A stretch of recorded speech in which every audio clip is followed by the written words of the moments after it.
اگر کبھی اندر سے طبیعت کے اندر ضمیر نے ذرا ملامت بھی کی کہ کیا ہو گیا تمہیں، ایمان کے دعوے دار بنے پھرتے ہو اور اللہ کی راہ میں نہ انفاق، نہ اللہ کی راہ کے لیے تمہارے پاس وقت ہے، نہ اس کے لیے تمہارے اندر کوئی ارج ہے کہ کوئی کام کرو، کوئی محنت کرو، یہ بڑی کوتاہی ہے۔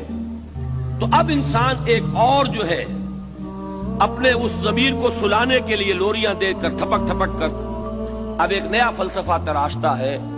اللہ تو بڑا نکتہ نواز ہے، بڑا پالن ہار ہے، بڑا بخشن ہار ہے، بڑا رحیم ہے، بڑا ودود ہے، بڑا کریم ہے۔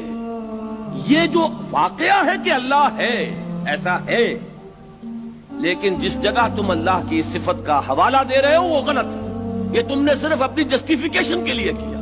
آخر سیدھی سی بات یہ ہے کہ یہ امت اتنی بے عمل کیوں ہو گئی؟ مانتے ہیں اللہ کو، مانتے ہیں رسول کو، مانتے ہیں قرآن کو، مانتے ہیں آخرت کو، پھر یہ بے عملی کیوں؟ کوئی نہ کوئی سبب ہے، کہیں نہ کہیں تو کوئی گڑبڑ ہے۔ There is something wrong somewhere۔